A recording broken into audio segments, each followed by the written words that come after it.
Eu fui pintando o meu livro e eu percebi que eu estava pintando muita coisa. Pintei quase tudo aqui. Ai, Senhor. Deus abençoe a gente no nosso bate-papo de hoje e que a leitura desse livro, Senhor, e a reflexão na Tua palavra nos moldem, nos capacite a cada um de nós para a nossa vida cristã, Senhor. Nos ajuda. Que o estudo saia das linhas do livro e que essa palavra entre no coração da gente, transformando a nossa vida. É o que nós te pedimos em nome de Jesus. Amém. A primeira coisa que eu achei muito interessante, já está logo na página 38, que o MacArthur chama a nossa atenção para a seguinte situação. Devemos nos lembrar que é fundamental ver essa parábola, tanto quanto possível, através dos olhos de uma pessoa inserida na cultura do judaísmo do primeiro século. Então, a gente está bem longe desse texto e a gente está muito longe dessa cultura. Para eles lá, o autor vai dizer, a ideia de Deus aceitando e perdoando livremente os pecadores arrependidos, incluindo os piores, publicano, prostituta, ou qualquer coisa assim, a ideia de Deus aceitando e perdoando livremente pecadores arrependidos era um conceito chocante e revolucionário. Alguém sabe me dizer por que isso aqui seria uma coisa que chocaria os ouvidos de um judeu lá no primeiro século? Por causa da percepção sobre Deus, né, pastor, que eles tinham. Como é que Deus perdoava pecado lá no primeiro século, na cabeça daqueles caras? Sacrifício. Sacrifício. Para cada pecado que eu tenho, há um sacrifício correspondente.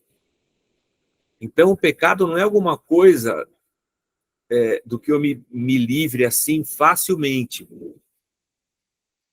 Então, Deus perdoar uma pessoa sem que isso passe pelo templo, pelo sacrifício,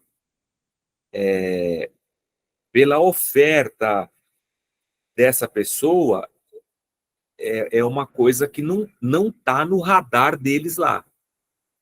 Absolutamente.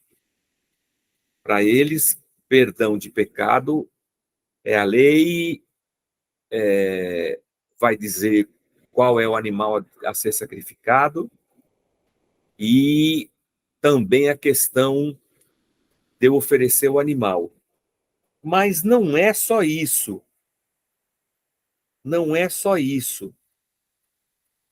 Quem aqui conhece o livro de Jó? Eu falei de Jó semana passada?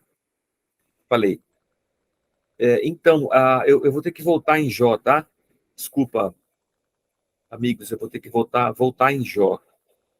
E em toda essa questão da teologia retributiva que povoa a mente e o imaginário de um judeu no Velho Testamento, do povo da aliança no Antigo Testamento, de um hebreu. Aquela ideia retributiva de se eu fizer o bem, Deus me aceita. Se eu fizer o mal, Deus me pune. Isso é muito claro em vários livros, em vários salmos, e em Eclesiastes, em todo lugar. E em Jó, eu acho que é o ápice dessa ideia que os amigos de Jó vão falar para ele assim, você fez alguma coisa errada, Deus está te punindo. Então, você falar de Deus perdoar pecado assim, livremente, para quem acredita piamente que Deus te retribui segundo o seu pecado, então imaginar um Deus gracioso tá longe da cabeça daqueles caras lá. É bacana a gente refletir a respeito disso, para a gente pensar, para a gente tentar se aproximar do que vai na cabeça das pessoas ali ao redor de Jesus Cristo e do que vai na cabeça dos fariseus que estão ouvindo aquelas coisas que Jesus está dizendo. Bom,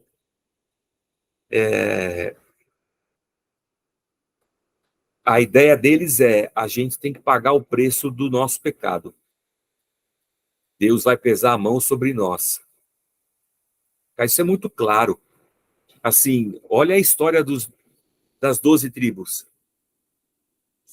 As tribos do norte foram destruídas.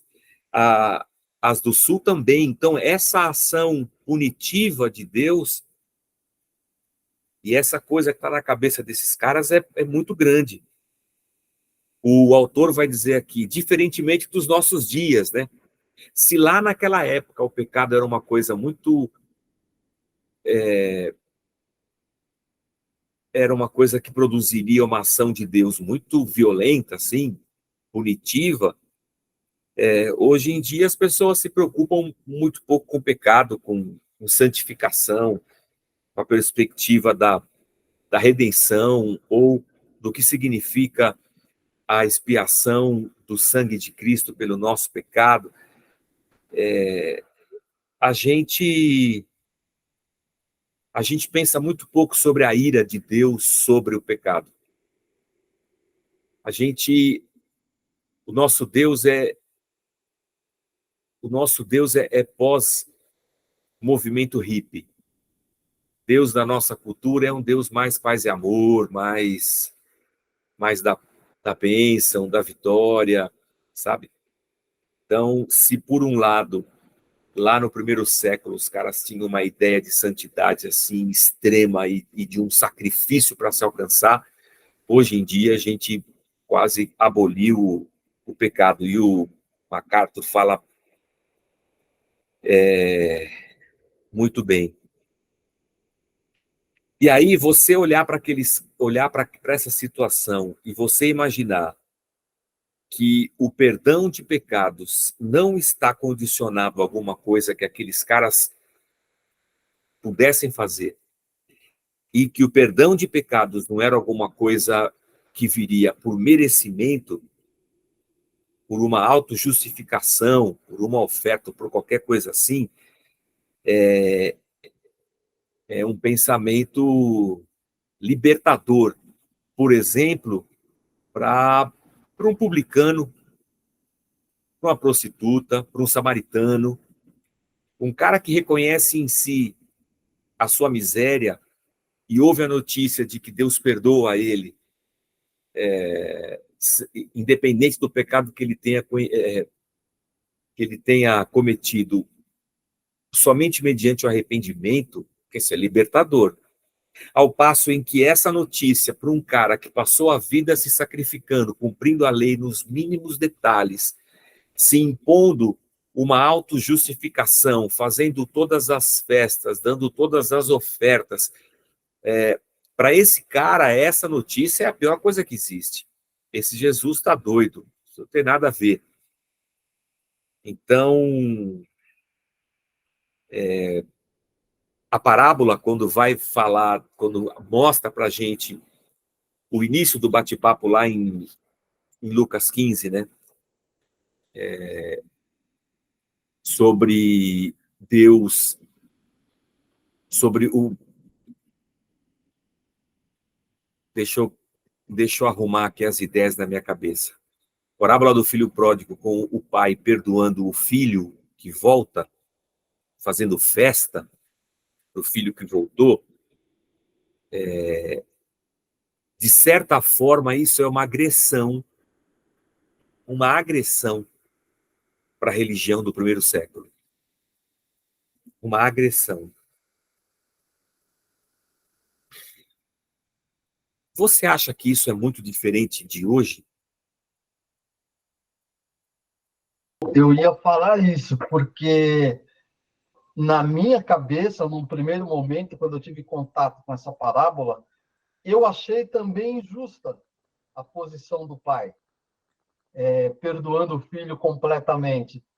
Só depois que eu fui raciocinar, e até confesso que fiquei meio envergonhado de ter pensado assim, mas eu pensei na injustiça num primeiro momento. Então, eu acho que isso ainda vem até nós, a gente precisa refletir a esse respeito, né? Sim, está em tudo na gente, Marco. Está até na maneira como nós educamos nossos filhos. Se o filho passar de ano, eu dou presente. Se ele não passar, eu não dou presente. Eu estou ensinando, de certa forma, ao meu filho, na verdade, eu estou acentuando na cabeça dele essa ideia meritocrática de que eu tenho que fazer para merecer, para receber qualquer coisa. Ok, no mundo eu até entendo que a gente vive num contexto capitalista meritocrático. Mas quando eu penso em Deus, isso aí está muito distante. Se eu pensar no amor de Deus, isso aí está muito distante.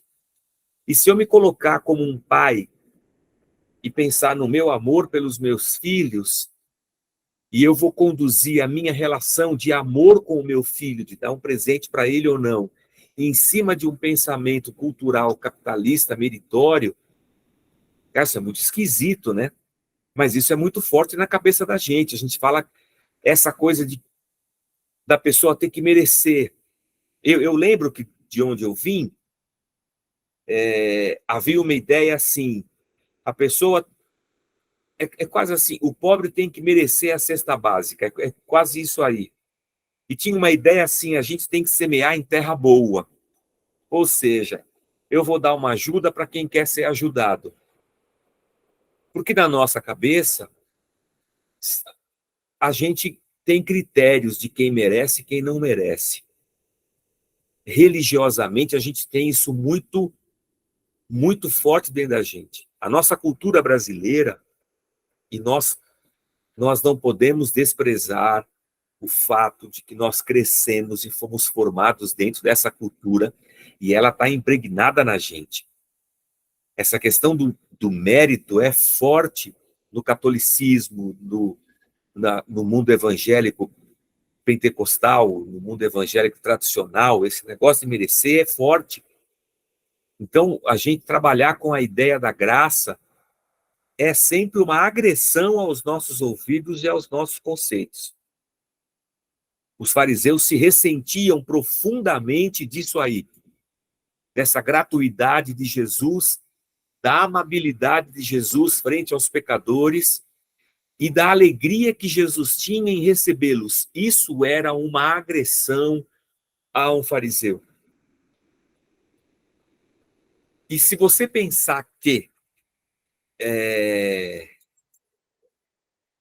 aquele povo cresceu, os discípulos, as pessoas que estavam ao redor de Jesus, aquelas pessoas cresceram ouvindo e aprendendo que um fariseu é o suprassumo da espiritualidade, da santidade, da expressão de fé do povo judeu.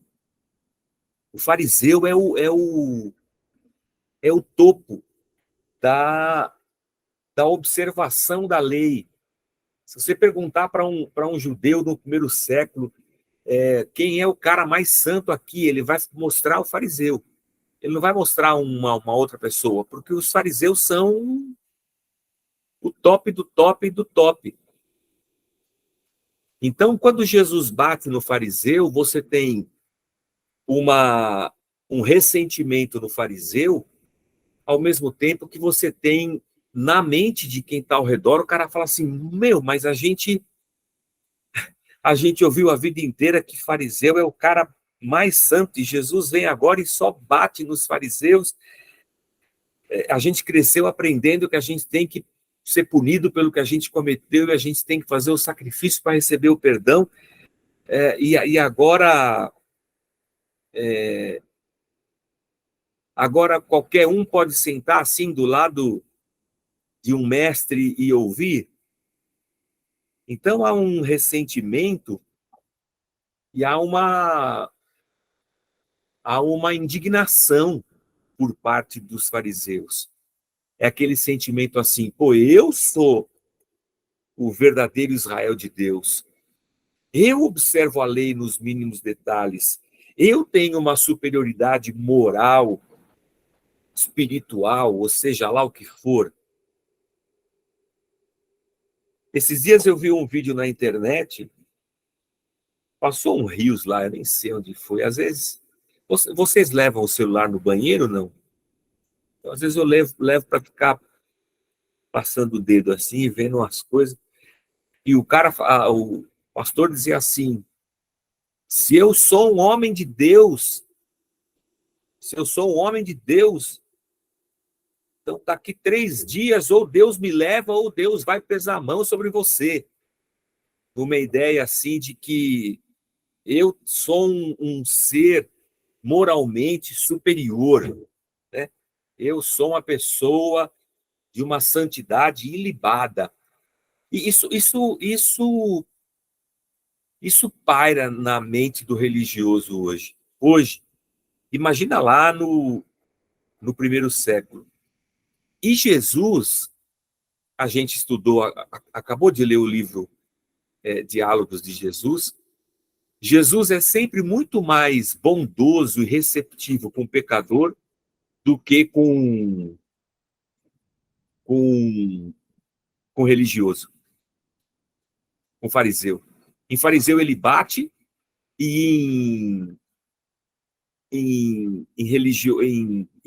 pecador ele recebe com alegria. É uma coisa que os caras ficam loucos, né? Então isso vai ser alguma coisa para os caras meterem o pau em Jesus. Pá, Jesus ele é amigo de pecador, Jesus senta com pecador, como se isso fosse uma coisa, um demérito para Jesus, né? Ele faz o que não pode fazer no sábado, ele se autoglorifica muito e ele confraterniza com o pecador. Os fariseus usavam as coisas boas que Jesus fazia para depor contra ele mesmo. Diga, Marco. Aquela parábola, que eu não lembro o nome, que o dono da vinha sai de manhã, pega um grupo de pessoas, depois sai ao meio-dia, ela dá essa mesma impressão, não é verdade? Não dá uma raiva? Como assim? Eu trabalhei o dia inteiro isso. E vou ganhar 5. Você pegou um cara agora às 4 da tarde e deu 5 para ele também? Ela dá essa mesma impressão do filho pródigo num primeiro momento, né? Sim, porque a pessoa tem que fazer por merecer. Essa questão religiosa de que eu tenho que fazer por merecer e de que Deus vai me tratar dessa maneira é muito forte. E está na gente, né? É difícil se livrar disso. Na gente isso é muito forte. E era muito forte também naquela época lá, na cabeça daqueles caras, isso aí era assim que Deus fazia. Era assim que eles imaginavam. O grande ponto aqui, acho que para a gente refletir, já eu te passo a palavra, Flávia. Uma coisa para a gente refletir é, quando Deus elege o povo hebreu, é graça, não é mérito. Quando Deus escolhe Jacó ao invés de Esaú, é a graça de Deus. Deus quis assim. Quando Deus salva a prostituta lá em Jericó, é graça. Então a gente percebe que o movimento da graça de Deus não é só no Novo Testamento, ele está lá no Velho Testamento. Quando Deus lá no Velho Testamento diz misericórdia quero e não holocaustos, ou seja, o que eu quero é que vocês amem. Quando Deus fala lá em Isaías 58, o verdadeiro jejum é você acolher o pobre, o necessitado, a viúva, o órfão.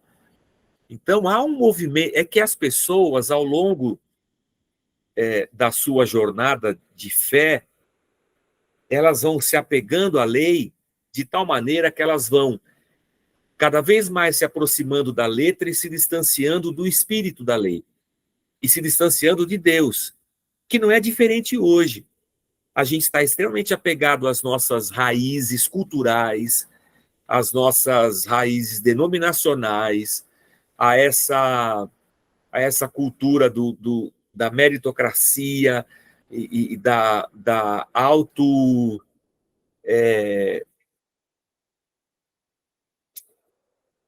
da autoimposição de penitência para poder receber o perdão de Deus. Não só lá, mas hoje também a gente está impregnado disso. E quanto mais impregnado disso, mais distante nós estamos da graça, do amor e de quem realmente Deus é. Diga, Flávia. Boa noite, pessoal. Boa noite, pastor. Então, no seu comentário você já quase respondeu a minha pergunta, que eu tinha até anotado aqui, ó, Oséias, né? Misericórdia quero no holocausto. Porque a minha pergunta ia ser assim, o fato desse discurso dos fariseus e de Jesus parecer tão contraditório é porque isso, para os fariseus, já estava distorcido há muito tempo, né? Porque lá no Antigo Testamento tem muitas partes onde a gente percebe como essa de Oséias, onde Deus não trata exatamente assim com esse rigor todo que eles trazem da lei. Então, assim, para parecer tão contraditório, alguém ali no meio do caminho distorceu, e não foi Jesus, óbvio, né? Sim. Então, mas isso é de muito tempo lá de trás, isso já vem sendo, ou só naquele período ali intertestamentário que a gente fala que muda tudo, né? Parece que muda ali o judaísmo, eu não sei exatamente. Não. Eu vou abrir um parênteses aqui, tá? Vou abrir um parênteses grande aqui. Todo esse movimento, no bom sentido do termo, Flávia, todo mundo, depois da queda do templo pelos babilônicos, que o povo fica lá cativo e eles voltam para Jerusalém. Nessa volta para Jerusalém, eles vão reconstruir o templo, Esdras, Neemias. Então, eles têm um movimento lá para o povo voltar para Jerusalém e tudo mais. Esdras é um cara que ele vai buscar estudar a lei, ele vai trazer o sacerdócio. Esdras é um cara extremamente importante nesse momento de reestruturação de um negócio que já não tinha mais, porque você não tinha mais templo, você não tinha mais sacerdócio, as coisas tinham se perdido muito, a lei tinha ganhado grande importância, porque era a única coisa que eles tinham, eles não tinham mais o templo para fazer o sacrifício, eles só tinham a lei para estudar. Mas isso é um movimento bom, não é um movimento ruim. A grande questão é que a gente termina o Antigo Testamento percebendo, nas palavras, por exemplo, do profeta Malaquias, é que não deu certo, né? O povo não achou o caminho. O povo continuou em pecado. Então, Flávia, na verdade, eu acredito isso. Eu não acreditava, mas eu passei a acreditar em um professor no seminário que me levou a essa reflexão, o professor Bernardo Shaw. Tudo bem, o fariseu tinha essa hipocrisia que Jesus bate tanto. Mas quando você olha para essas facções, para esses partidos, os saduceus, os fariseus, os essênios, todo mundo lá está, de certo modo, assim me disse o professor, né, ressentido com a sua própria história. Deus destruiu as tribos do norte, Deus destruiu as tribos do sul, nós fomos cativos na Babilônia e Deus está nos dando a chance de nós sermos fiéis de novo. O que nós temos aqui é a chance de nós realmente sermos o Israel de Deus. Cada um se abraça ao que tem. O fariseu vai se abraçar à lei, assim, sabe? Na intenção de ser o mais santo possível para Deus aceitá-lo. Então, isso aí é uma coisa teoricamente boa. Então, essa é a intenção. A gente quer realmente ser o mais santo possível para Deus se agradar da gente. Só que isso, onde você tenta uma justificação que não seja pela graça, é uma justificação pecaminosa, porque ela produz orgulho, ela produz elitismo, ela produz discriminação, o perdão de Deus não está ali, a graça de Deus não está ali.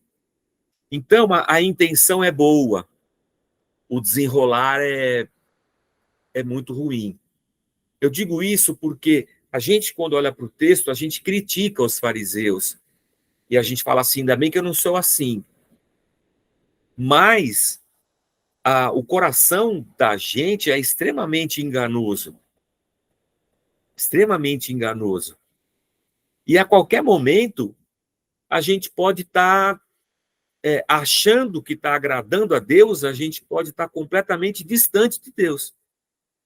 Com práticas que nada tem a ver com a misericórdia. Tem mais a ver com o holocausto do que com a misericórdia. A vida piedosa se transforma mais em uma vida...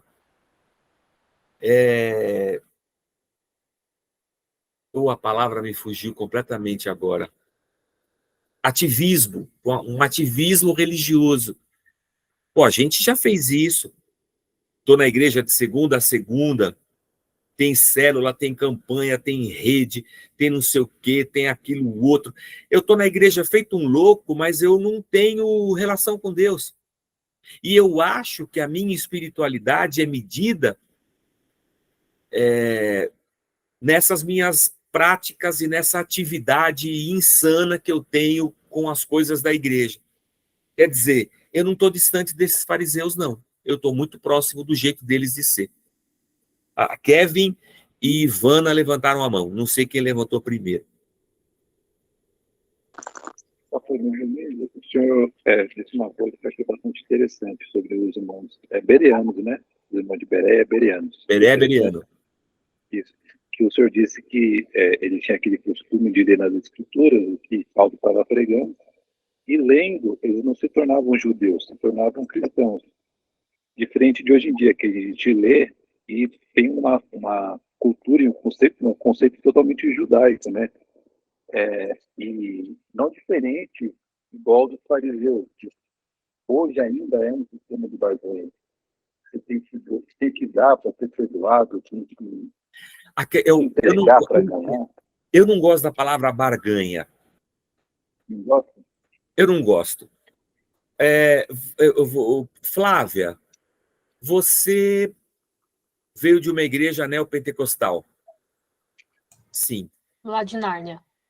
Você deu ofertas? Sim. Você fez campanhas? Muitas. Na sua cabeça, você queria fazer barganha com Deus? Na minha, não. Não. Ok. Alguém mais veio de alguma igreja assim, mas sente no seu coração, eu não queria fazer barganha? Eu não queria me aproveitar de Deus assim? Por isso que eu acho que... Eu vim de uma igreja assim também. Veio. Você achava que você estava fazendo barganha com Deus? Você estava lá com má intenção? Não, Jorge, mas o que me fez sair da igreja foi exatamente isso, porque eu via muita gente fazendo. Ok. O que eu quero dizer com isso é que a palavra barganha, ela me dá a impressão de que quem está fazendo a barganha é um malandro. Assim, sabe? Parece que é consciente, né, pastor? No nosso caso não era, né? O que não é só no nosso, Flávia, é no de muita gente. O que eu quero salientar nisso é que, veja, o fariseu não está fazendo barganha com Deus. As pessoas no Antigo Testamento não estavam fazendo barganha com Deus. Os amigos de Jó não estavam fazendo barganha com Deus.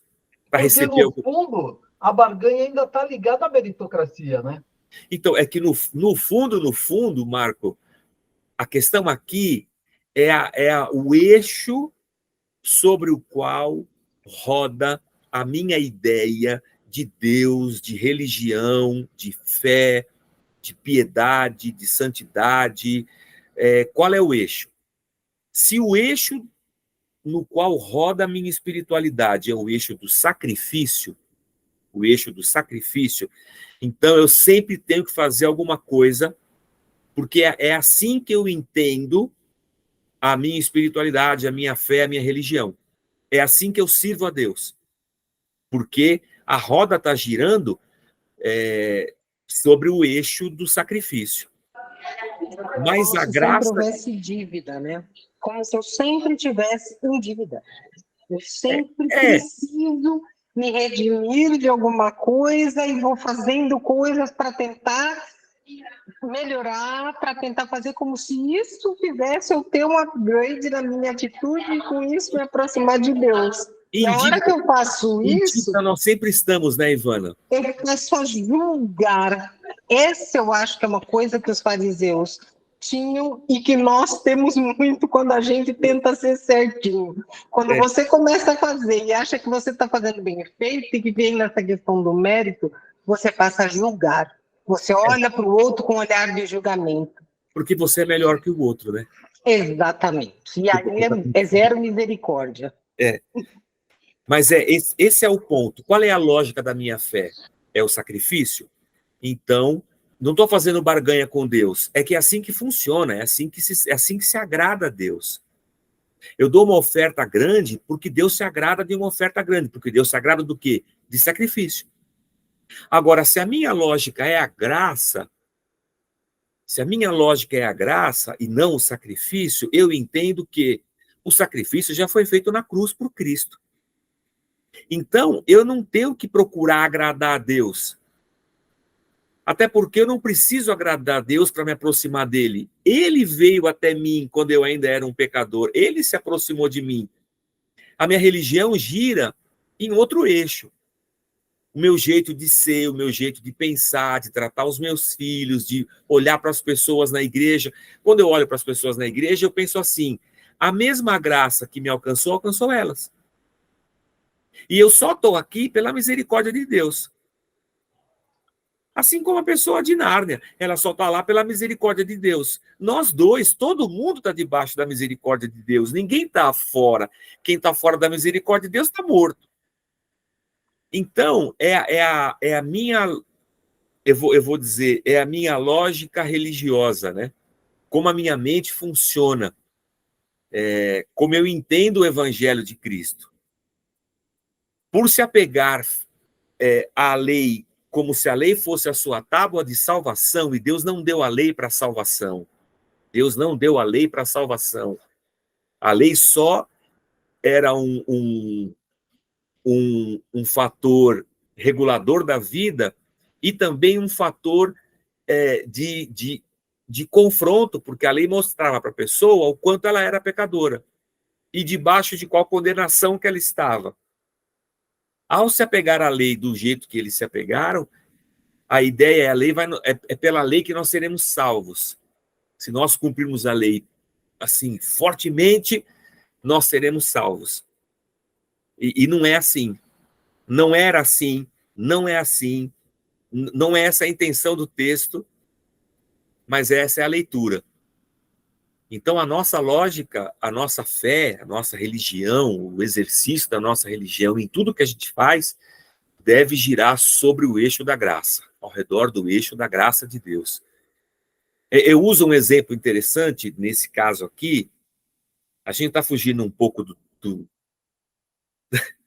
da parábola do filho pródigo, mas eu achei interessante para a gente pensar. Esse negócio que a Ivana falou,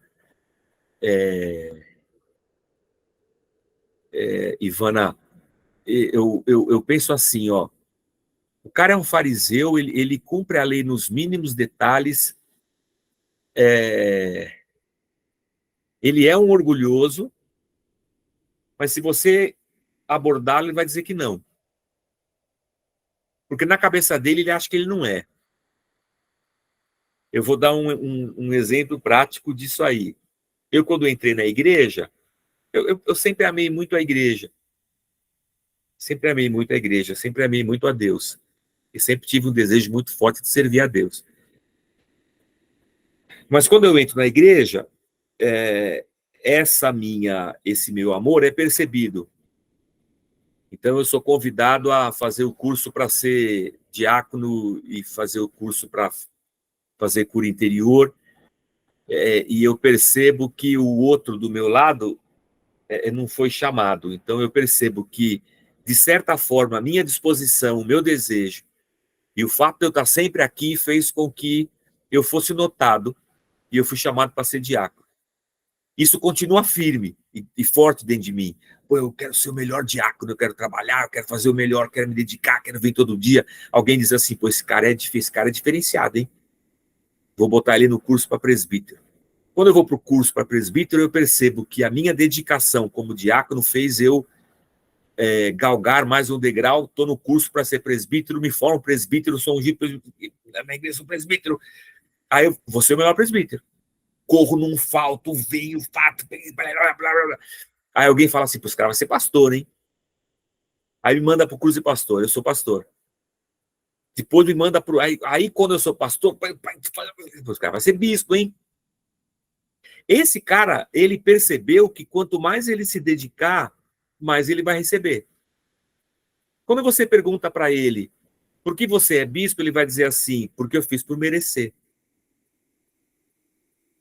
Porque foi isso mesmo. Ele foi se dedicando e ele galgou os degraus. E hoje ele é o que é. Ele nunca vai dizer assim, foi graça, irmão. Foi a misericórdia de Deus. Foi a vocação, foi o chamado. Foi isso aí. Não, não foi isso aí. Foi essa lógica do sacrifício, que não está só na salvação, está no recebimento, por exemplo, da unção, da hierarquia dentro da igreja, está em todas as esferas da vida humana, porque isso está dentro de mim, tá? É mais forte do que eu. É com essa lente que eu enxergo a vida, o sacrifício é o que vai produzir para mim resultado. Então, de novo eu vou dizer, lá no mundo, ok, hoje eu fui à academia, eu preciso perder peso, o meu médico falou que eu preciso perder peso, meu médico do coração. Então eu sei que quanto mais sacrifício eu fizer na academia, mais benesses eu vou ter para a minha vida. Mas no que diz respeito à minha aproximação de Deus e o meu entendimento da fé, não é assim. O que me move não é o meu sacrifício, o que move as coisas é a graça de Deus. Então o fariseu estava tentando mover pelo sacrifício. E Jesus estava lá demonstrando a graça de Deus. O problema é que essa lógica do sacrifício, ela está dentro da gente. Muito mais forte do que a gente imagina. Muito mais forte. A gente na igreja tem uma preocupação super grande de, por exemplo, criar um corpo diaconal ou um presbitério e dar nome, dar título aos bois. A preocupação é quando a pessoa recebeu o título, pronto, ela vai achar que ela recebeu porque ela merece, já ferrou tudo, já lascou. E toda essa mentalidade vem de novo à tona, sabe? Então, fala, Marco. E esse sistema de meritocracia dá uma lustrada no ego, né? Que eu acho que é uma coisa que movia os fariseus também, né? É lógico que ilustra o nosso ego, que dá uma sensação de autojustificação, de que eu sou bom, eu sou piedoso espiritual, eu sou um homem de Deus, a palavra de Deus na minha boca é verdade, eu sou autoridade espiritual, Deus me usa, vou orar por você, eu sei que Deus vai fazer, vou liberar palavras para a sua vida. Todas essas coisas, elas estão dentro aí. Além do status, como o Danilo disse, né? Eu sou alguém diferente eu sou alguém diferente da massa aqui, ó. Eu sou mais. Deus fala mais comigo, eu tenho mais dons. Aí vem Jesus, que é um mestre, que teria tudo para ter essa coisa que o fariseu tinha, e ele não é assim. Ele come com o pecador, como assim, pô? Ele senta com a prostituta, ele escuta, ele se convida para entrar na casa de Zaqueu e todo mundo vê. Como assim, meu? Esse cara ele nasce em Belém, ele nasce num berço, num bercinho, ele é colocado numa manjedoura, ele vem ao mundo como um simples mortal, ele vive como todo mundo vive, ele cresce como todo mundo cresce,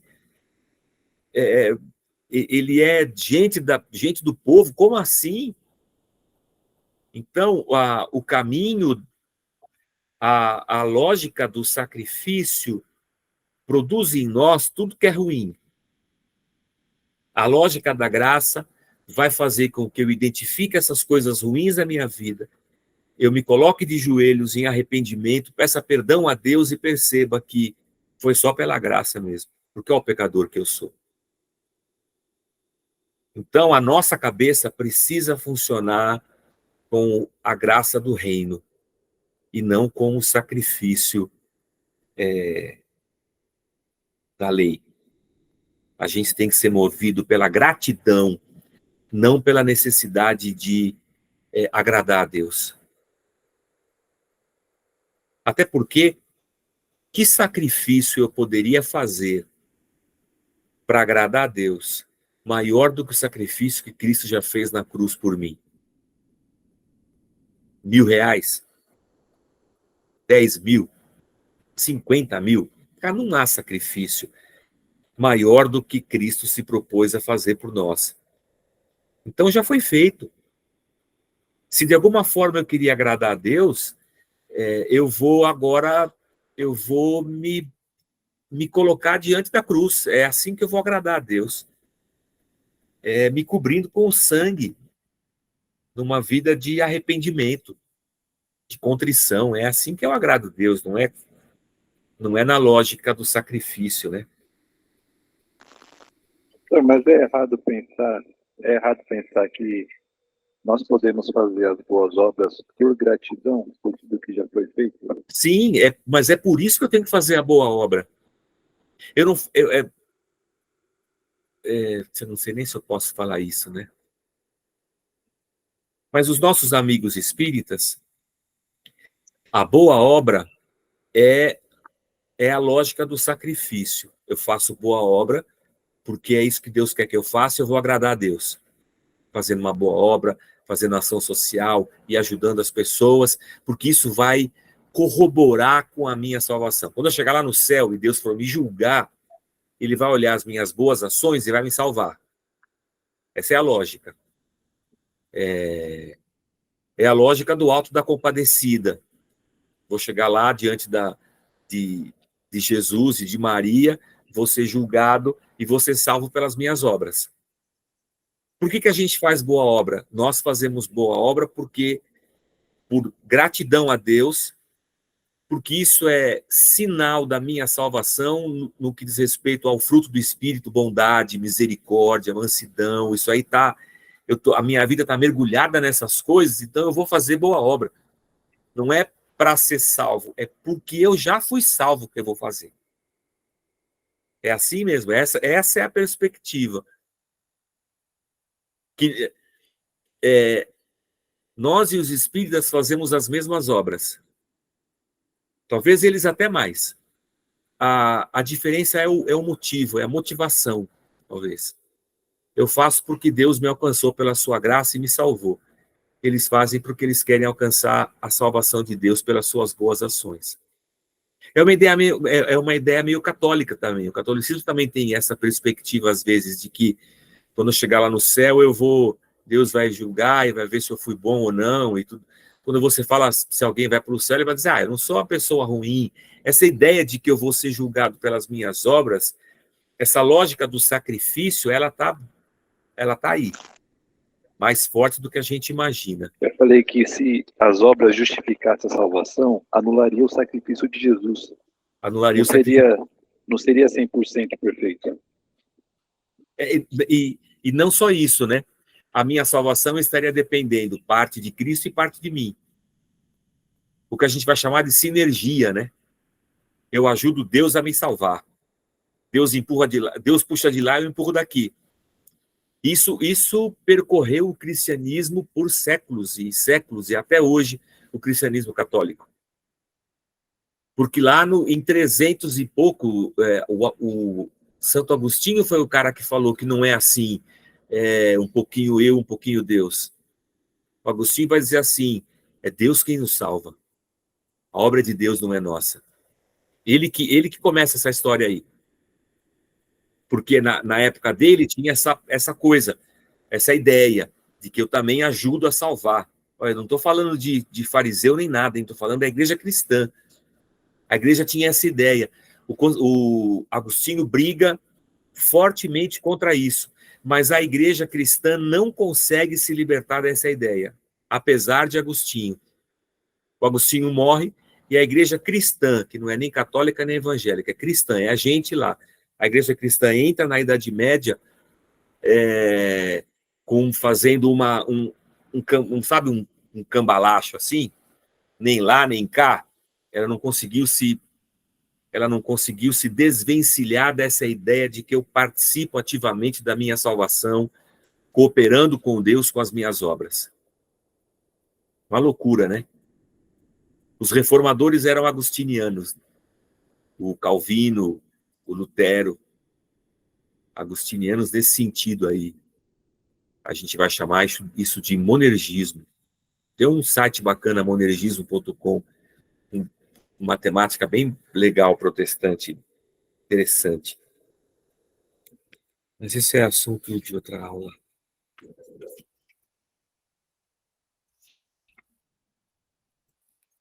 Ó, são 9h30. Eu já estou satisfeito. Alguém que tenha lido e se sentiu muito tocado, quer compartilhar alguma coisa? Senão a gente não acaba essa aula. Você leu e falou assim, pô, que legal isso aqui, olha que interessante. Agora é a hora. Agora estou ouvindo. Tá. Eu disse que até o final do capítulo 2, ele cita as 3 parábolas do capítulo 15 de Lucas. Ele cita as 3. Pastor, e o que eu acho interessante é que na primeira parábola fala um pastor que vai atrás da ovelha, a segunda é a mulher que vai atrás da dracma. Só que no filho pródigo acontece um encontro porque o filho está em si. Sim. Foi um pouco ao contrário. O filho caiu em si e ele foi atrás do pai. Sim. Então, a gente pode entender que o evangelho, ele abre esse leque. Tem casos que o pai vai até o filho, e tem casos que o filho vai até o pai.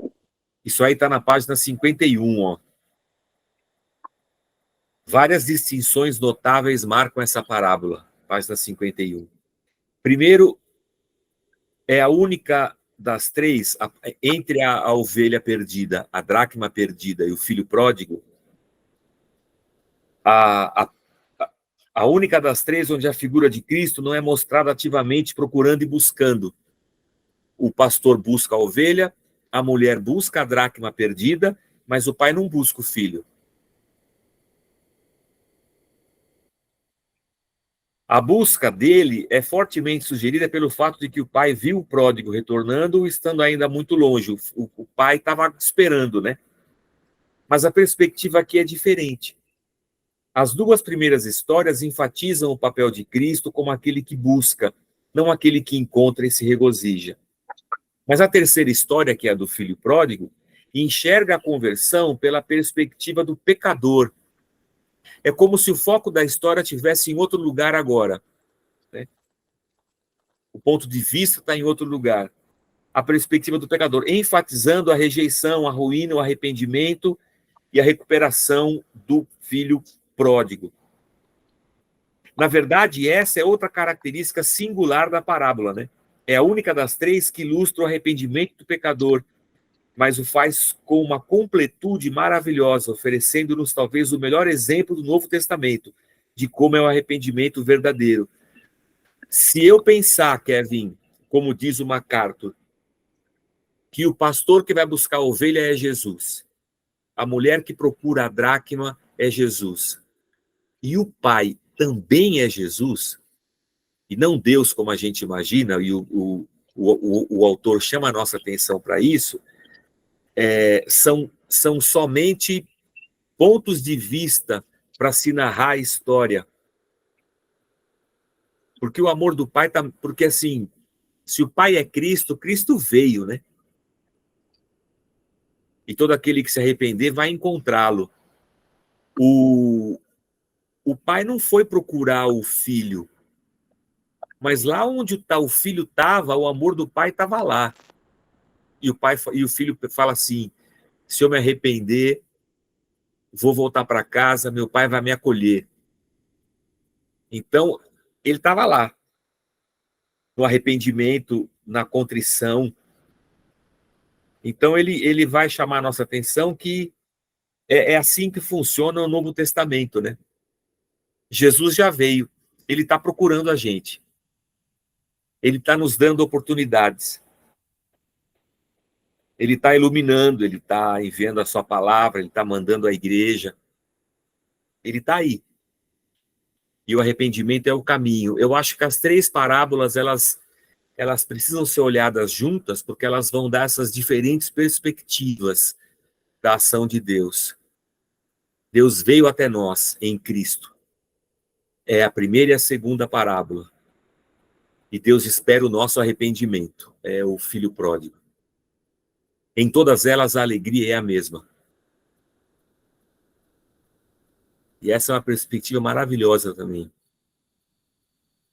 Porque não faz sentido, né? Tem gente achando moeda toda hora. Não é motivo para tanta alegria assim, né? Mas é o que Deus está ensinando a gente, né? Da alegria de Deus quando um pecador se arrepende. Que demais isso aí. Eu acho que a gente entendeu o cerne da coisa. Eu acho que a gente entendeu o cerne da coisa. Muito bom. Leia o capítulo 2.